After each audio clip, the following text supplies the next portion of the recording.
Okay, yes, so third and final. This is it. Okay, I do not have anything to disclose. Okay, so objectives for this session, be able to describe and apply the concentric circle approach as it applies to congregate setting contact investigations, and identify factors that indicate transmission occurred within a congregate setting and be able to figure out when to expand that investigation. Recap of session 2 mostly talked about how to plan for a successful first round of screening, how to collect that data and use it to inform your contact investigation moving forward. And this session will talk about what happens after round 1 and round 2 of screening and testing and what to do with all that information, how to make those decisions.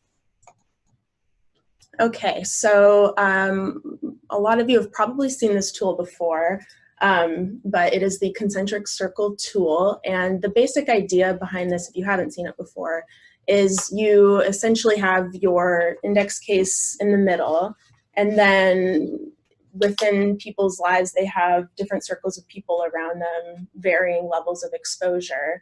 And so the idea is that the contacts that spend the most time with the case are going to be the most prioritized. They're going to be at most risk of becoming infected with LTBI. And as you move out from the index case, you see less time spent with the index patient, and then more and more. Another thing that isn't represented on this graphic is the type of environment in which people spend time with the index case. We definitely want to take that into consideration. And I put a little thing on the side here to specify and bring it back to congregate setting investigations. So how we determine high risk, medium risk, low risk, we usually look at, like I said, amount of time spent with the index case. So if we're looking at a workplace setting, we're looking at how many shifts did they overlap with the index case. Shelters, it might be how many nights spent with the index case that was there, classrooms, number of classes, and bus rides taken. So that's what we like to look at when looking at how much exposure may have happened.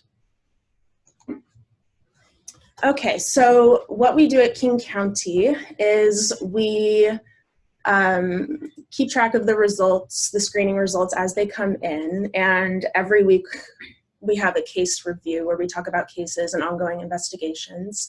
And whenever there's a congregate setting investigation, I get to present those numbers and kind of what's going on with that investigation to MASA.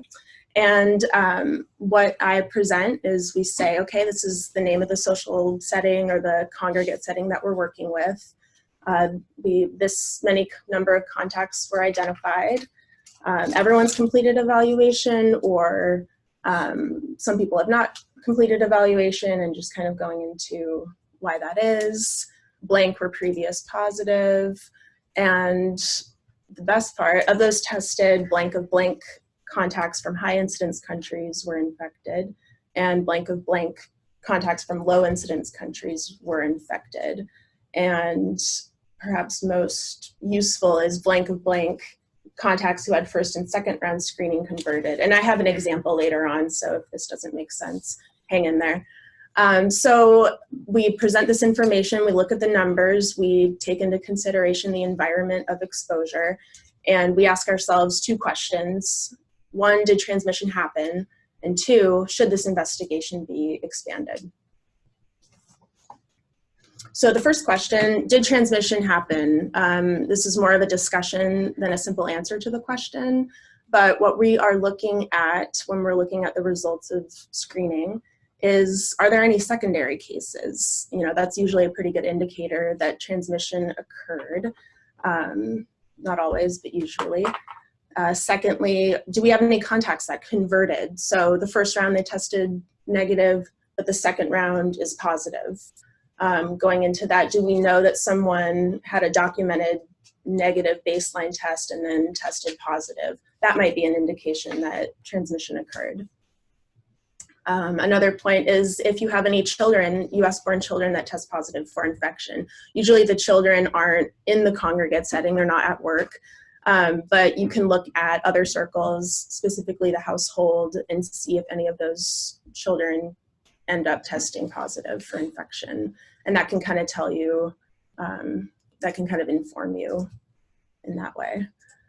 And then lastly, when looking at if transmission happened, we are looking at the infection rate calculation, which roughly is the number of contacts that are newly diagnosed with latent infection, including any secondary cases, and dividing that by the total number of contacts that you've tested.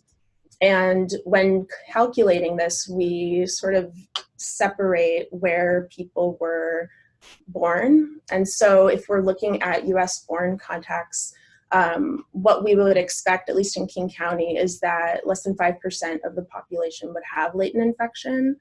And then if we're looking at non-US born contacts, we would expect anywhere between 20 and 30% to test positive for infection. So we look at the infection rate within the contacts that we're testing and say, okay, is this more than we would expect in the general population, depending on their country of birth? Which leads me to the second question, which is, should you expand your investigation? First question is, if there's evidence of recent transmission, maybe, but it's not as simple as it seems. Sometimes you might not have a place to expand. You might have tested and screened everybody that you know. So what do you do with that? And also important to consider is your resources. Maybe you could expand and test everybody that works at the work site just to be safe, but as we all know, resources are usually limited, so you want to prioritize contacts and also utilize community partnerships if possible. For example, if you have an investigation at a homeless shelter and you have contacts that you need to get a hold of or that you want to make sure that you screen because they're of the utmost priority, you can talk to the shelter manager. Maybe they know of case managers and other people that interact with those contacts that you want to get a hold of. Maybe those contacts visit community health centers, so you can talk to them about perhaps keeping an eye out for that person so they can get screened and be assessed in that way. Okay, so here is my example, and I'm going to ask for audience participation in a bit. So the example is, so let's say you have a congregate setting that takes place at a workplace, some unnamed tech place. This is the situation. So we have a large floor space. It's very open, but each person has their own desk and it's all sorted by cubicles. Your index case, they sit with their team. So let's say there's several teams on each floor and they're sort of clustered together. And so the index case, let's say they have 14 people on their team, all sitting in the same cubicle area. And of those 14 people, say 6 were born in the United States and 7 were born in high incidence countries, and 1 you don't know where they were born. They range in age from 22 to 61 years old, and none with immunosuppressive conditions or any risk factors for progression that they indicate on their TB questionnaire. And you learn that 1 is prior positive and they are from a high incidence country. So we go in, we do first and second round screening, we do the assessing, and let's say these are the results that I type up and I present at case review for the discussion to be had. So the workplace, Tech Inc., I'd say 14 contacts were identified, 0 secondary cases. 1 has not completed evaluation because they quit a month ago and we can't find them, can't contact them. 1 was previous positive, and so we exclude them from testing because we know that they're positive, and their symptom checks don't concern us first or second round. So of those tested, 3 of 6 contacts from high incidence countries were infected, and this is something we discover after the first round of testing. And 1 of 6 contacts from low incidence countries were infected, and this is what we discover after the second round, which means 1 of 9 contacts who had both first and second round testing converted, and that was that US-born person. And so this is where I ask your participation. And the question is, did transmission happen? Do you think transmission happened given these testing and screening results? So please answer.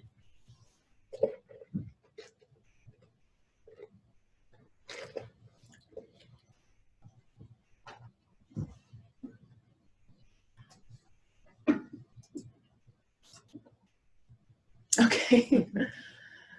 Okay, so it looks like most people think transmission happened. Okay, so we can go to the next slide.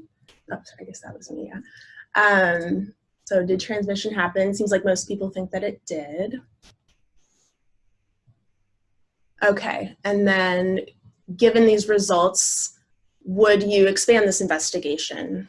And let's open that poll up. Thank you.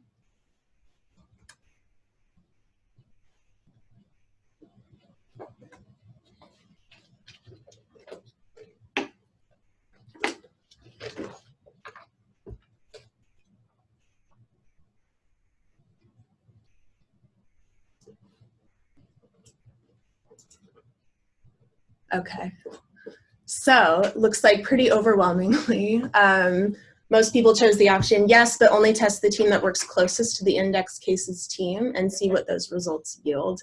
That's probably what I would do. Yeah, I'm glad no, well, yeah, that seems good.